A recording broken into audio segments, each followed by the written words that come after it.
O que você vai ouvir agora pode mudar completamente a forma como você entende a fé cristã.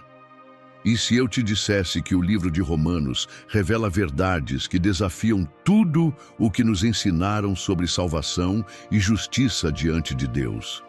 Sim, o que parece ser apenas uma antiga carta é, na verdade, um manual vivo de transformação, cheio de segredos que poucos realmente conhecem. Quem mergulhar nessa história vai entender, de forma simples e profunda, como acessar a verdadeira liberdade espiritual e receber bênçãos inimagináveis já aqui e agora. Se você está pronto para descobrir o que a maioria ignora, já deixa o seu like, se inscreve no canal e comenta aqui embaixo. Você já leu o livro de Romanos? Vamos juntos explorar essa revelação surpreendente.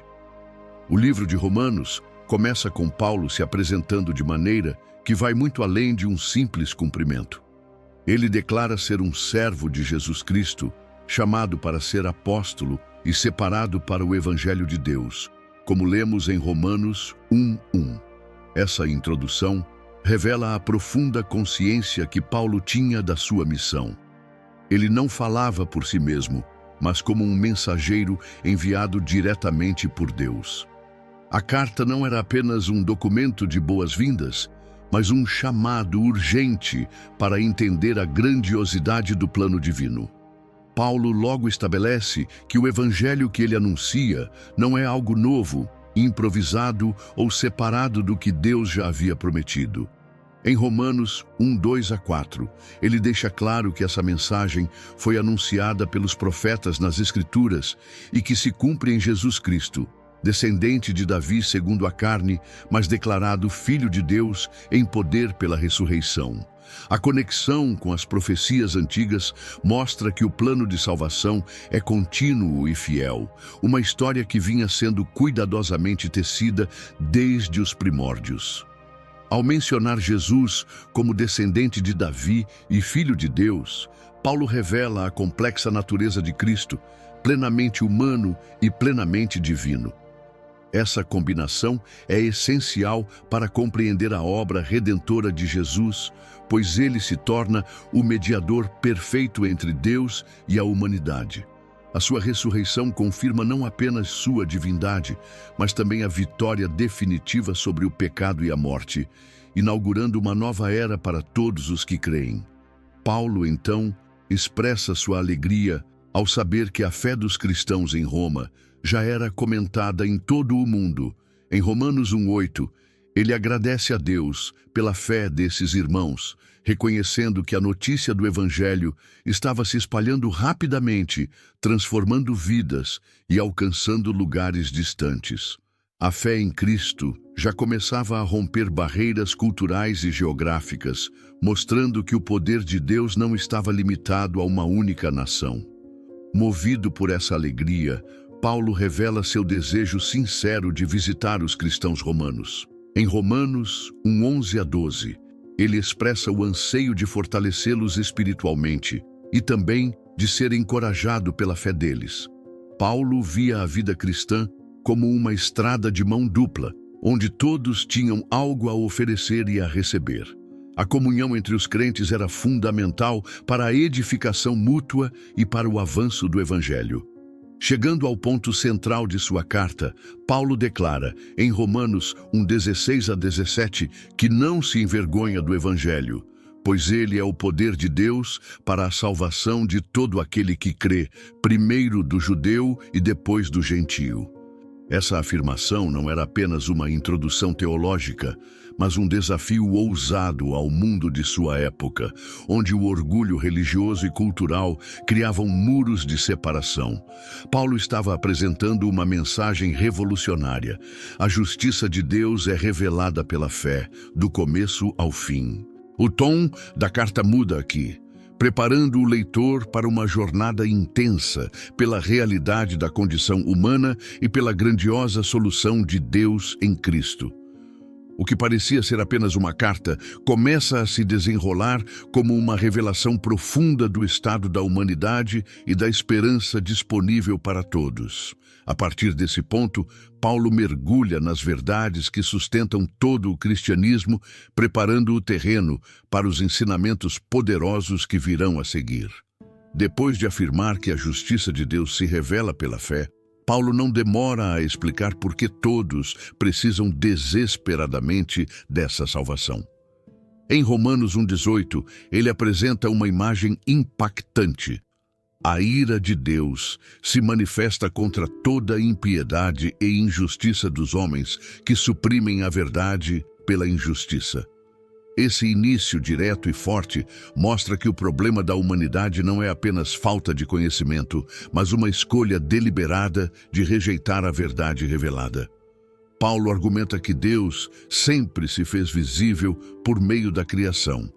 Em Romanos 1,20, ele afirma que os atributos invisíveis de Deus, seu poder eterno e sua natureza divina, são claramente percebidos desde a fundação do mundo. Assim, ninguém tem desculpa. O testemunho da natureza é tão poderoso que, mesmo sem uma Bíblia aberta, a criação inteira grita a existência de um Criador que merece honra e gratidão. Contudo, em vez de glorificarem a Deus, os homens se entregaram à futilidade de seus pensamentos e os seus corações insensatos se obscureceram. Em Romanos 1:20 e 1-23, Paulo descreve como, se achando sábios, tornaram-se tolos, trocando a glória do Deus incorruptível por imagens corrompidas, ídolos que imitavam homens, animais e répteis. Era uma regressão espiritual. Quanto mais a humanidade rejeitava Deus, mais descia a um estado de degradação e confusão. Como resposta a essa escolha livre, Deus os entregou às consequências de suas próprias decisões. Em Romanos 1:24-25, Paulo descreve como Deus permitiu que se entregassem à impureza, desonrando seus próprios corpos. Essa entrega não era um ato de abandono cruel, mas o respeito divino à liberdade humana, permitindo que experimentassem a futilidade de viver longe do Criador. Paulo lista uma série de pecados e comportamentos que surgem dessa rejeição de Deus: injustiça, maldade, ganância, inveja, homicídio, contenda, engano, malícia, calúnia, arrogância e falta de misericórdia. A decadência moral da sociedade é apresentada como um fruto amargo da rejeição à verdade. O apóstolo quer deixar claro que o distanciamento de Deus não leva a uma liberdade autêntica, mas a uma escravidão autodestrutiva. Mas Paulo, com sabedoria, antecipa a reação dos leitores. Talvez muitos, ao ouvirem essa descrição sombria, se sentissem inclinados a julgar os outros. Então, em Romanos 2:1, ele vira o espelho para eles mesmos. Portanto, és indesculpável, ó homem, quando julgas quem quer que sejas, porque no que julgas a outro, a ti mesmo te condenas, pois praticas as próprias coisas que condenas. A corrupção moral não estava apenas fora deles, mas também dentro. Essa consciência universal do pecado é essencial para que se compreenda a mensagem da salvação. Paulo queria que todos, judeus e gentios, religiosos e não religiosos, entendessem que, diante da santidade de Deus, ninguém podia se justificar. Era o primeiro passo para reconhecer a necessidade urgente de redenção, e é a partir desse solo arado pela verdade que Paulo começará a semear a esperança do Evangelho. Depois de estabelecer que o Evangelho é o poder de Deus para a salvação, Paulo começa a revelar a necessidade urgente dessa salvação. Em Romanos 3:9-10, ele faz uma declaração que desconstrói qualquer sentimento de superioridade espiritual. Pois que somos nós melhores do que eles? De maneira nenhuma. Pois já temos demonstrado que tanto judeus como gregos estão debaixo do pecado. Como está escrito, não há justo, nem sequer um. Com isso, Paulo elimina qualquer distinção baseada em origem, cultura ou religião. Todos, sem exceção, estão corrompidos pelo pecado. Para fortalecer sua afirmação, Paulo reúne diversas passagens das Escrituras hebraicas, como Salmos e Isaías, para formar uma acusação implacável contra a humanidade. Em Romanos 3, 13 a 18, ele descreve bocas cheias de maldição, línguas enganosas, pés apressados para o sangue e olhos que não conhecem o caminho da paz. Não são apenas ações isoladas, mas um retrato profundo da natureza humana afastada de Deus.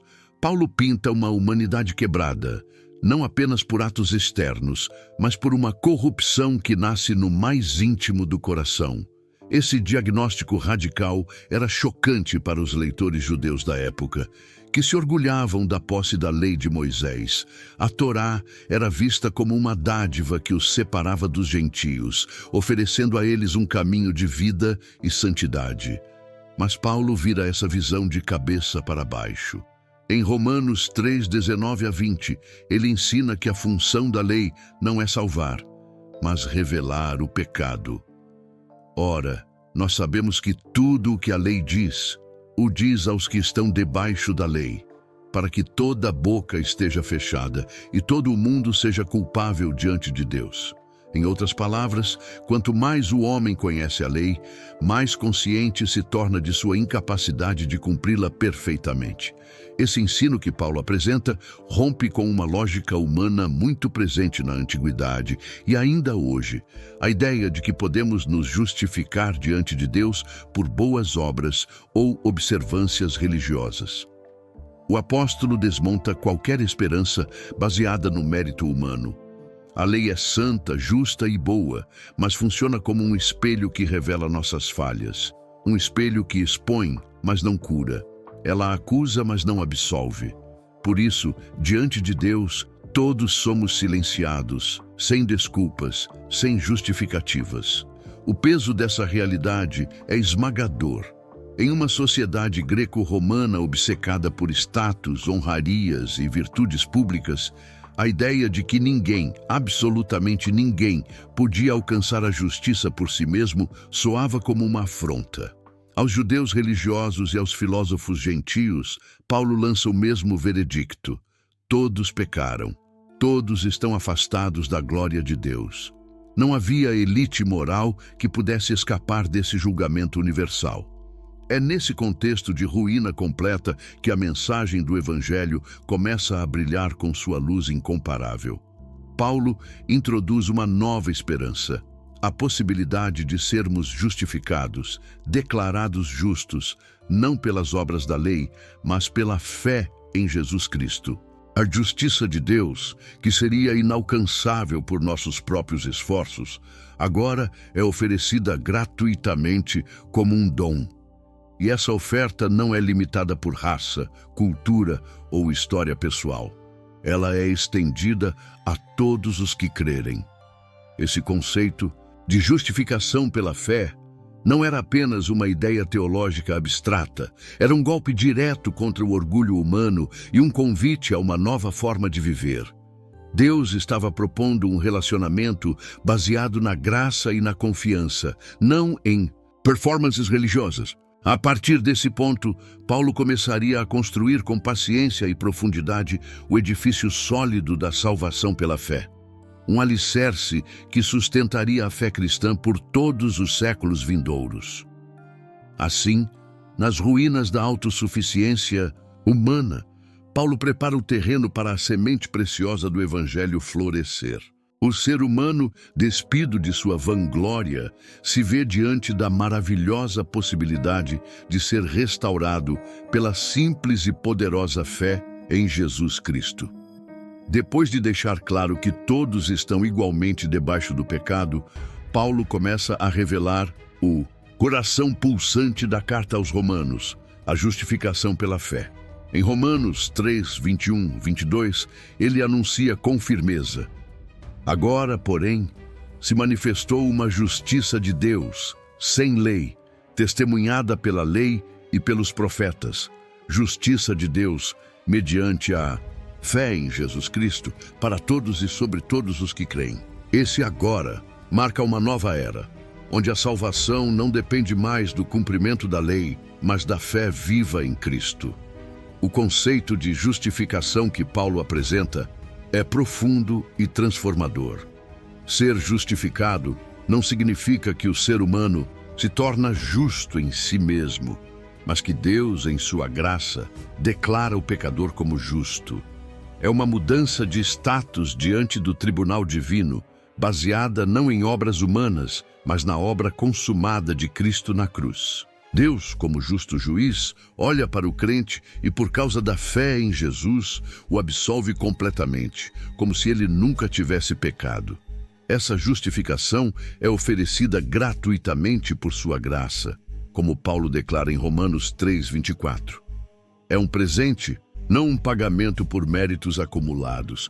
O preço dessa dádiva foi altíssimo, a vida e o sangue de Jesus Cristo.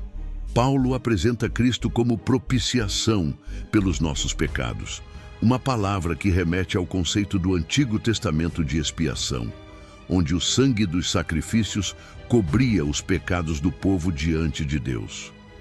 Em Jesus, esse sacrifício é perfeito e definitivo.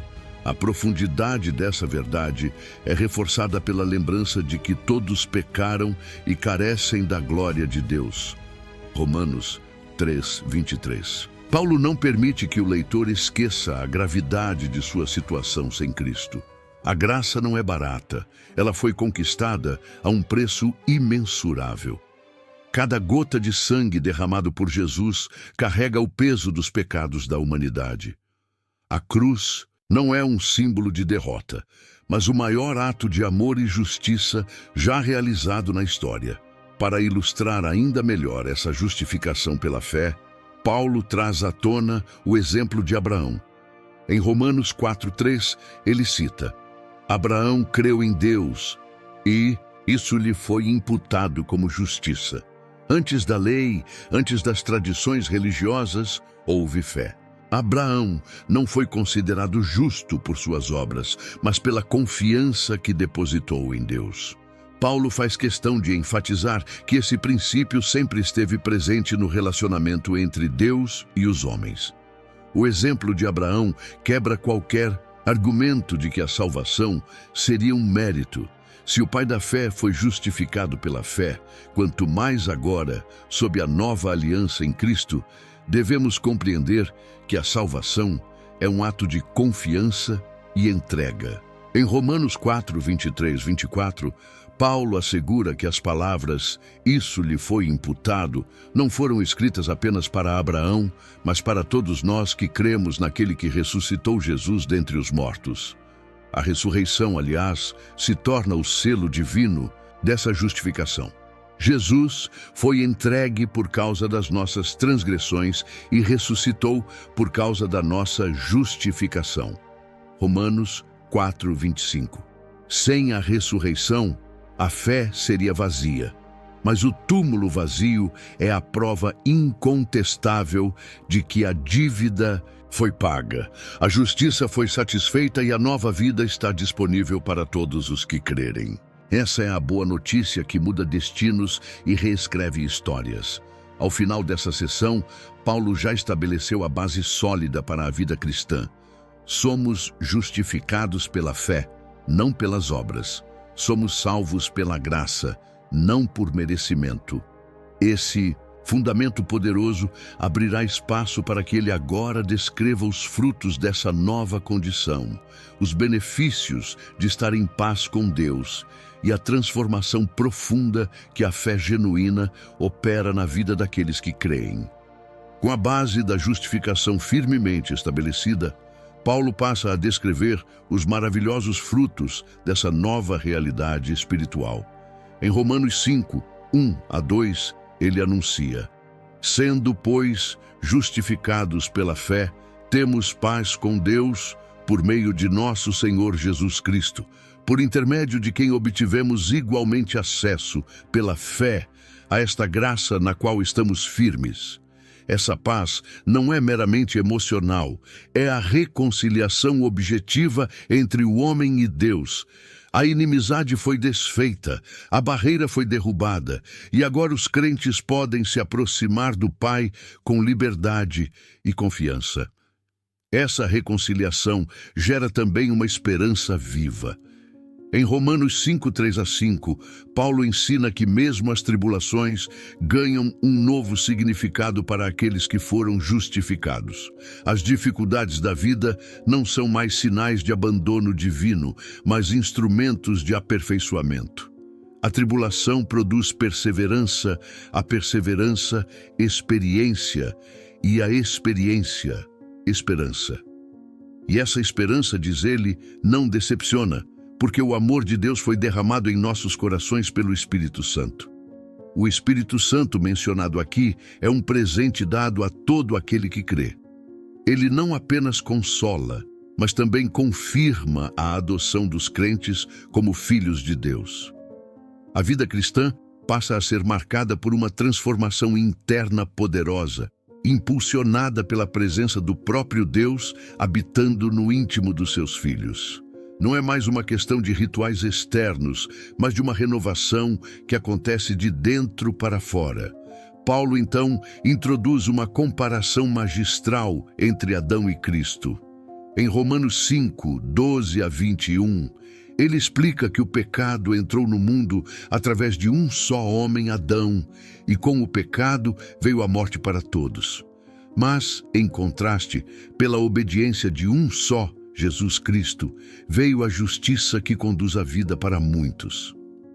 Essa comparação ressalta a grandiosidade da obra de Cristo. Se a queda de Adão trouxe condenação a todos, muito mais a graça de Cristo trouxe salvação abundante para todos os que creem. Essa perspectiva revela a magnitude do plano de Deus. Onde o pecado abundou, superabundou a graça, Romanos 5:20. A intervenção divina não apenas restaura o que foi perdido, mas eleva a humanidade a um novo patamar, oferecendo não apenas o perdão, mas também uma vida em comunhão plena com o Criador. O Evangelho não é apenas um chamado para escapar da condenação, mas um convite para uma nova existência cheia de propósito e glória.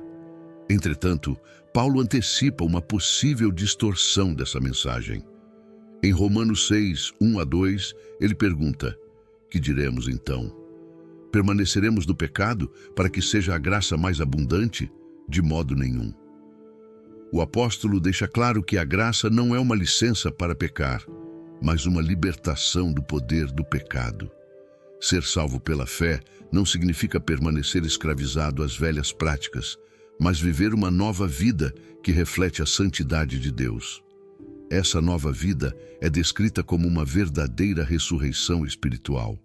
Em Romanos 6,4, Paulo afirma: fomos, pois, sepultados com ele na morte pelo batismo, para que, como Cristo foi ressuscitado dentre os mortos pela glória do Pai, assim também andemos nós em novidade de vida. A fé em Cristo não apenas nos garante o céu futuro, mas nos transforma aqui e agora. Os que foram justificados pela fé são chamados a viver de maneira diferente, como embaixadores de um reino eterno em meio a um mundo em trevas. Depois de apresentar a realidade da nova vida em Cristo, Paulo, com sua profunda honestidade pastoral, fala sobre um tema que ecoa no coração de todo crente: a luta interna contra o pecado. Em Romanos 7, ele descreve com uma transparência tocante o conflito que acontece dentro de quem já conheceu a vontade de Deus, mas ainda enfrenta as inclinações da velha natureza. Em Romanos 7:15, ele confessa: porque o que faço não é o bem que desejo, mas o mal que não quero fazer, esse eu continuo fazendo. É uma batalha que muitos experimentam, mas poucos têm coragem de admitir. Paulo utiliza a metáfora do casamento para ilustrar a nossa antiga ligação com a lei. Assim como uma mulher está ligada pela lei ao marido enquanto ele vive, mas é livre para se unir a outro após sua morte, nós também fomos libertados da lei por meio da morte de Cristo para pertencer a outro, a saber, aquele que ressuscitou dentre os mortos. Romanos 7:4. Essa libertação não significa que a lei era má, mas que ela era impotente para transformar a natureza humana. A lei mostrava o erro, mas não dava poder para vencê-lo. A descrição do conflito interno atinge seu clímax quando Paulo exclama em Romanos 7:24: "Miserável homem que sou, quem me livrará do corpo desta morte?" Aqui, ele retrata a sensação de impotência diante do mal interno, como se estivesse preso a um cadáver em decomposição, um peso insuportável que apenas alguém mais forte poderia remover. Essa imagem era conhecida no mundo romano, onde alguns condenados eram obrigados a carregar corpos como punição, uma metáfora vívida da condição espiritual sem Cristo. Mas Paulo não termina sua reflexão em desespero. Imediatamente, ele proclama: "Graças a Deus por Jesus Cristo nosso Senhor." Romanos 7:25. A libertação não vem de esforços humanos, nem de tentativas desesperadas de obedecer a regras, mas da intervenção direta de Jesus Cristo. A vitória sobre o pecado é possível, mas não por nós mesmos. É um dom que recebemos ao permanecermos ligados a Cristo. Em Romanos 8, Paulo desenvolve essa esperança com majestade. Ele abre o capítulo com uma declaração poderosa: "Agora, pois, já nenhuma condenação há para os que estão em Cristo Jesus." Romanos 8:1. Essa nova realidade não é fundamentada na performance do crente, mas na obra consumada de Cristo. A lei do Espírito da vida, operando em Cristo Jesus, nos liberta da lei do pecado e da morte. É o Espírito Santo que nos capacita a viver de acordo com a vontade de Deus. Paulo explica que aqueles que vivem segundo a carne, isto é, confiando em suas próprias forças, não podem agradar a Deus. Mas aqueles que vivem segundo o Espírito têm suas mentes voltadas para as coisas do alto. O Espírito de Deus, que ressuscitou Jesus dentre os mortos, habita nos crentes, dando vida a seus corpos mortais e poder para vencer o pecado diariamente. Romanos 8:21. A vida cristã não é uma repetição eterna de derrotas e quedas, mas uma caminhada progressiva de transformação pelo poder divino. Essa habitação do Espírito gera uma nova identidade. Em Romanos 8:15-16, Paulo diz que não recebemos o espírito de escravidão para vivermos outra vez atemorizados, mas sim o espírito de adoção, pelo qual clamamos: "Abba, Pai." Somos filhos de Deus, herdeiros com Cristo, participantes da sua glória futura. Essa nova identidade não apenas nos consola, ela nos impele a viver de forma digna da nossa chamada, confiando não em nós mesmos, mas na força daquele que nos comprou com seu sangue. Após expor a grandiosidade da nova vida no Espírito, Paulo volta seu olhar para uma questão que pesava profundamente em seu coração: o lugar de Israel no plano de Deus. Em Romanos 9, ele começa com uma declaração comovente: "Tenho grande tristeza e incessante dor no coração." Romanos 9:2. Paulo, ele mesmo judeu, carregava uma angústia profunda pelo fato de que muitos de seus compatriotas rejeitaram o Evangelho. O apóstolo chega a dizer que preferiria ser separado de Cristo, se isso significasse a salvação de seu povo. Em seguida, Paulo apresenta a incrível soberania de Deus em suas escolhas. Em Romanos 9, 6-13, ele relembra que não são todos os descendentes físicos de Abraão que são considerados filhos da promessa. Ele cita exemplos como Isaque ser escolhido em vez de Ismael e Jacó em vez de Esaú. Deus, segundo o propósito de sua vontade, sempre operou através de escolhas soberanas, não baseadas em obras humanas, mas em seu chamado. Essa ideia rompe com qualquer noção de mérito ou linhagem automática como garantia de bênção divina. Paulo antecipa a objeção natural. Seria Deus injusto ao escolher uns e não outros? De maneira nenhuma. Em Romanos 9:15, ele lembra a resposta de Deus a Moisés: Terei misericórdia de quem me aprouver ter misericórdia, e compadecer-me-ei de quem me aprouver ter compaixão. A misericórdia de Deus não é uma dívida que ele paga ao homem, mas uma expressão livre de seu amor soberano. É um conceito que humilha o orgulho humano e exalta a graça incompreensível de Deus.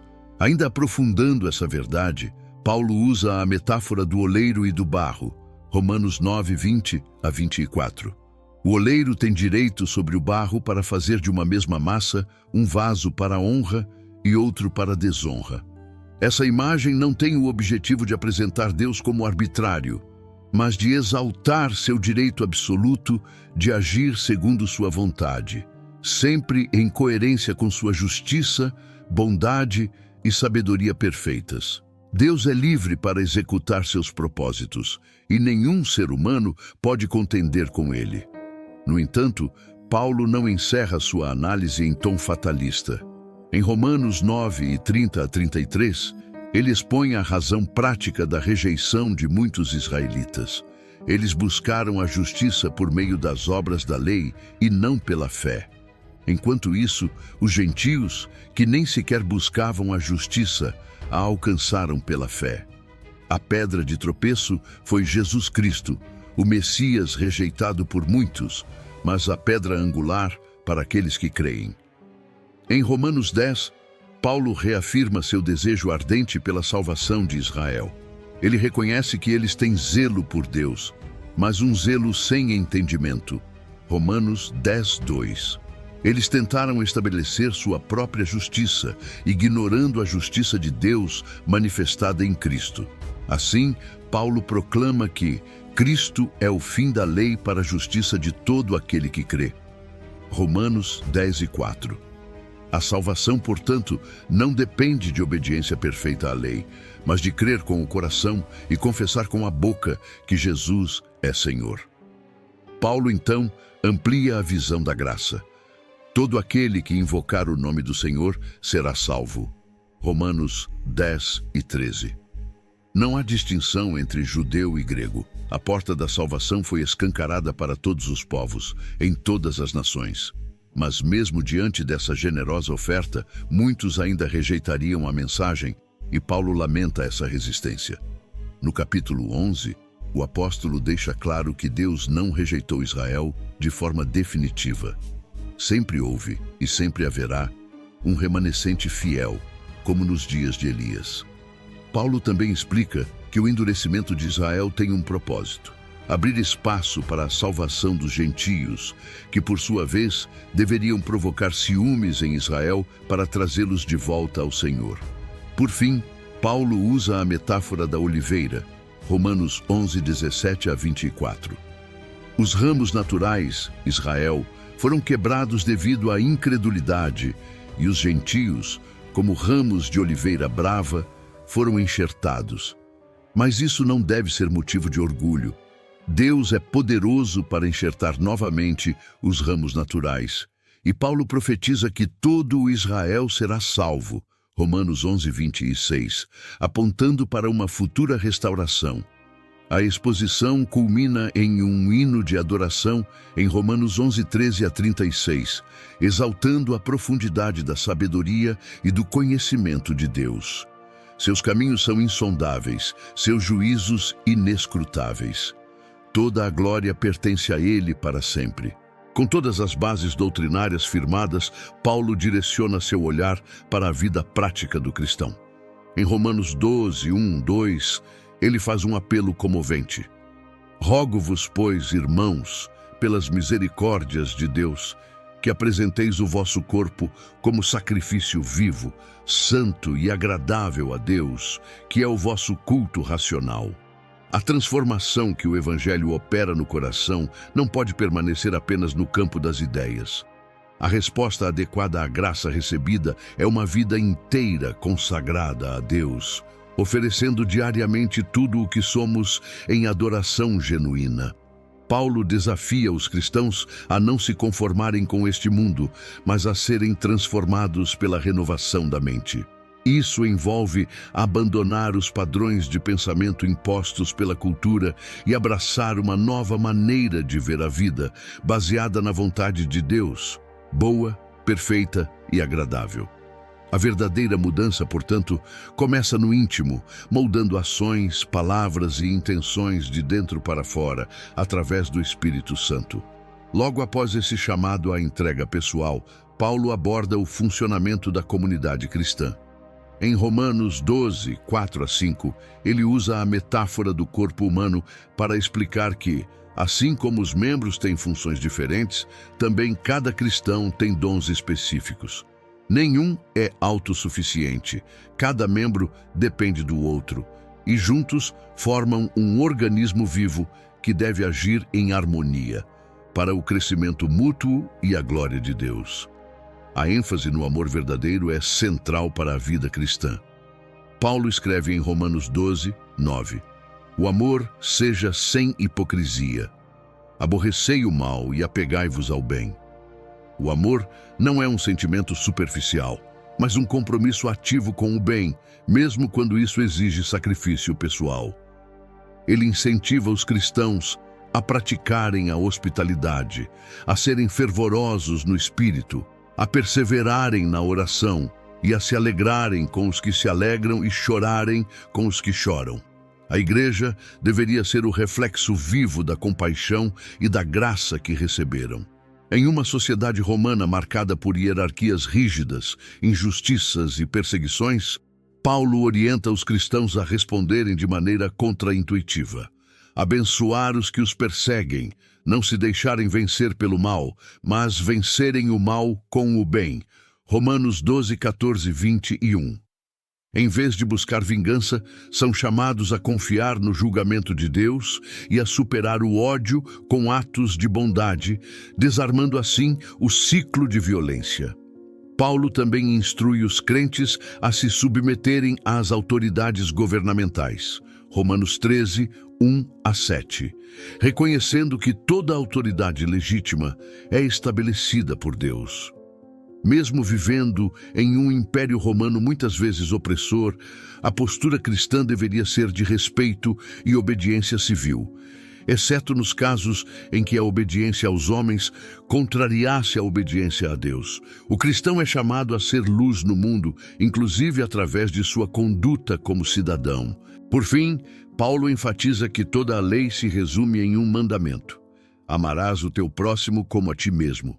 Romanos 13, 9. O amor verdadeiro cumpre a lei porque busca o bem do outro acima do próprio interesse.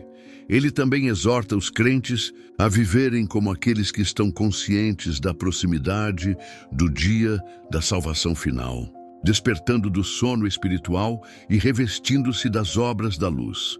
Romanos 13, 11, 14. Assim, a carta de Paulo aos Romanos, que começou com uma profunda exposição sobre a necessidade da salvação e a obra de Cristo, culmina em um chamado vibrante para uma vida transformada, uma vida de adoração contínua, de amor prático, de unidade comunitária e de esperança viva, enquanto aguardamos a gloriosa manifestação do reino de Deus. Agora que você percorreu essa jornada pela incrível história do livro de Romanos, eu te pergunto, o que você vai fazer com tudo isso? Vai simplesmente guardar esse conhecimento como mais uma informação? Ou vai deixar que essas verdades transformem a sua vida de dentro para fora? Deus não nos chama apenas para entender. Ele nos chama para viver essa graça, para respirar essa liberdade e para manifestar o amor que recebemos. Talvez hoje seja o dia de abandonar o peso do passado, se firmar na fé e viver como alguém verdadeiramente justificado diante de Deus. E eu quero te convidar. Compartilha nos comentários o que mais mexeu com você nessa história. Você acredita que já está vivendo essa transformação que Paulo descreve?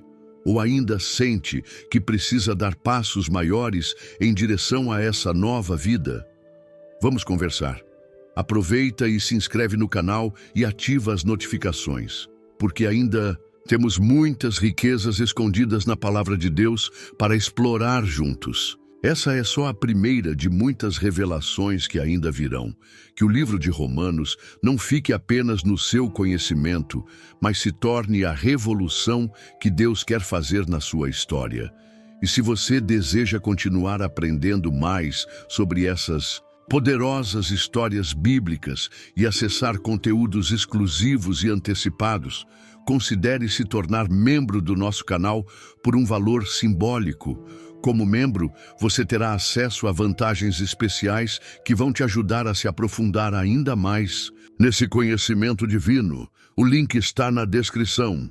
Obrigado por assistir, abraços e fique com Deus.